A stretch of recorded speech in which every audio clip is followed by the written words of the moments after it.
Tinood ng pastor is so painful. Ako na makita na ako ka.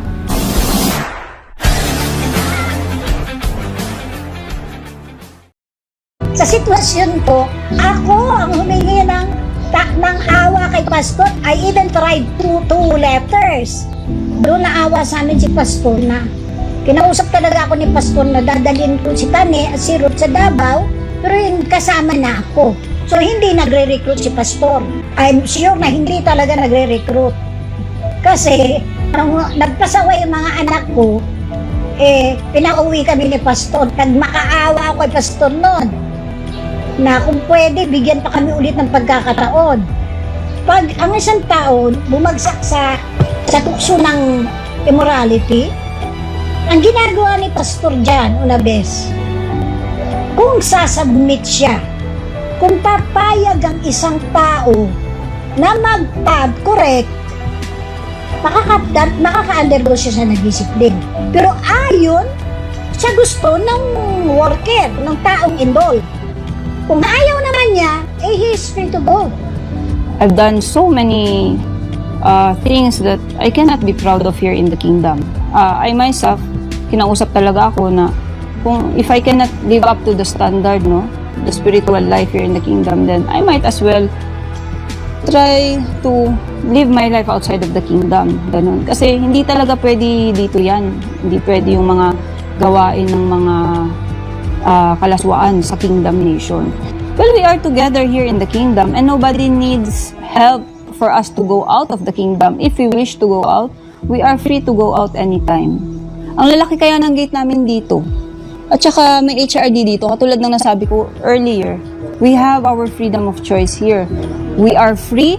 Anybody from the outside is free to fill up a form and become a full-time miracle worker. And anybody also is free to leave the kingdom as easy as they went in. So, it's just a matter of freedom of choice ng tao na nandito. Kasi nandito kami, hindi dahil gusto ni pastor, hindi dahil gusto ng mama namin, hindi dahil gusto ng kahit sino mang tao. Nandito kami kasi gusto namin na nandito kami. For 30 years in the ministry, I have seen how they've been grown. I am very, very thankful na ang anak ko inilagay doon sa pastoral. Ano mga tinuturo doon? Una, best, ang maging maayos ang kaisipan na walang malis. Bigyan ng integrity at dignidad ang buhay nila bilang babae. At number one, bawal ang flirt-flirt. Okay? So I don't believe on such allegation na gagamitin si pastor dahil si pastor mismo ang ayaw at hindi umaayon sa lustful gesture. And it so happened na na-assign kami sa pastoral department, parang scholars. We learn from the teachings of pastor, we learn from the fellowships of our administrators, we learn the ways of kingdom leadership. Iba kasi yung leadership sa labas at saka yung pagiging isang spiritual leaders. So yun yung tinuturo sa amin sa pastoral department. Grabe yun ang iyang pag-antos. I'm not a good talker, di ko kayo makasultit, but because of him, I can compose songs of worship. Kaya akong giagian, di gid lalim, di basta-basta. But I am grateful because of him na ako dira gatindog sa tubangan, gakanta, gaawit, ga-share og songs of worship sa buo palibutan. I never hate pastor na ginadisiplina ko niya. Katong manang gawas mo nang ginasulti na giloy-iloy kong pastor, it's a really a big lie. No. Gidisiplina ko niya tungod kay gihigugma ko niya. And because of that, nabago akong kinabuhi. Ug nailhan ko sa amahan.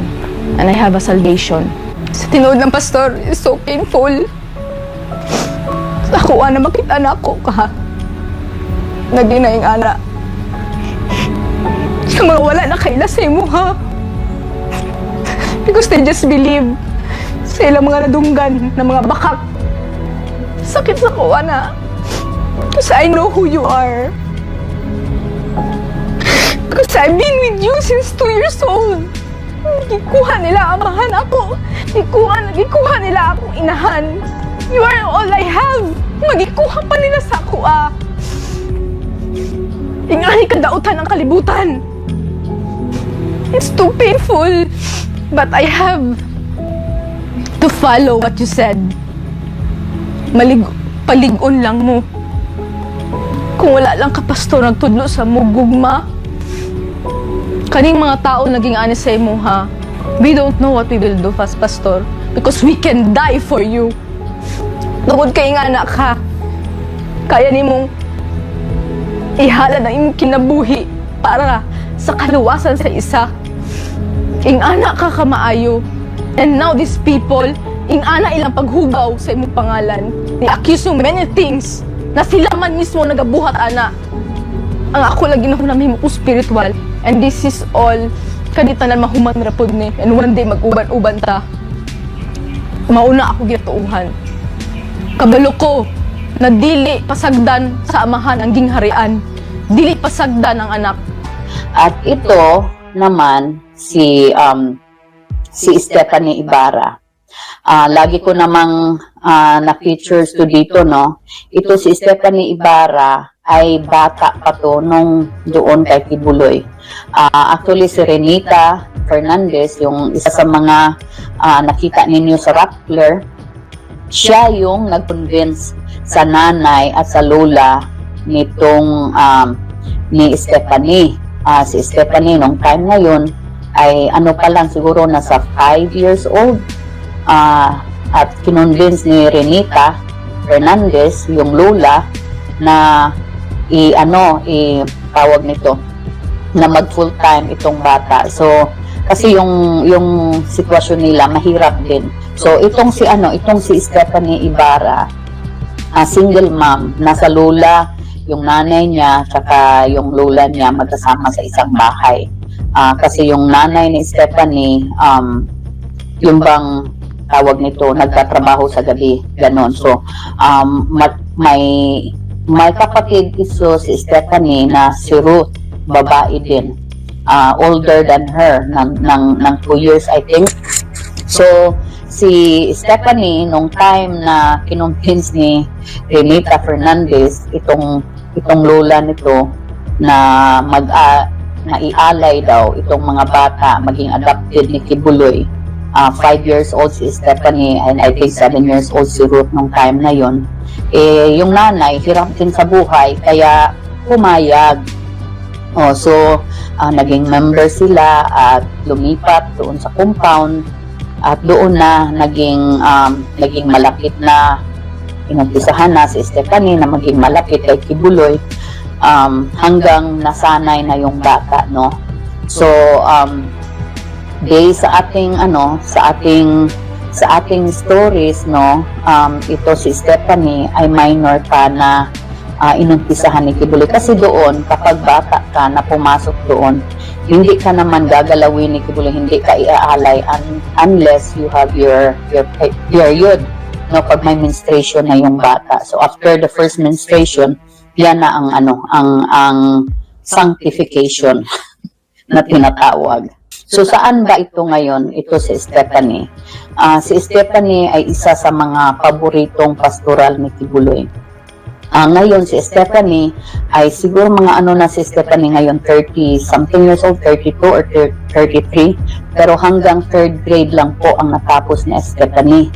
Kasi yan si Kibuloy, ayaw niya na paaralin itong mga ito, lalo na to si Stephanie kasi maganda nga, no?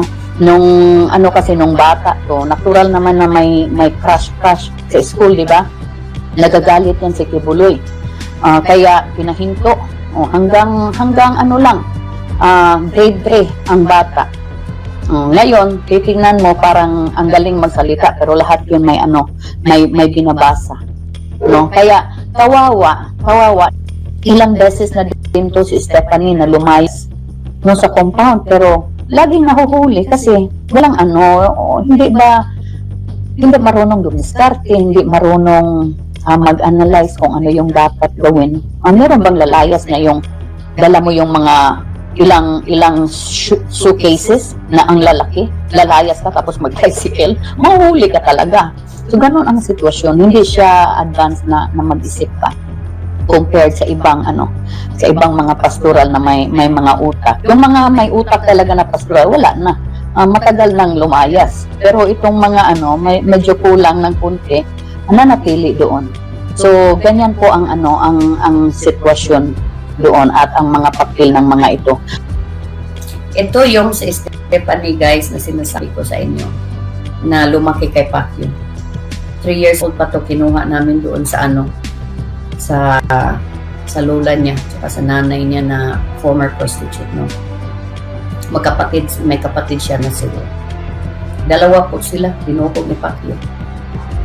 Oh. Ngayon, tingnan nyo, ito yung nabi ni Pacquiao kapag siya ay lumabas, traidorin siya. Patay.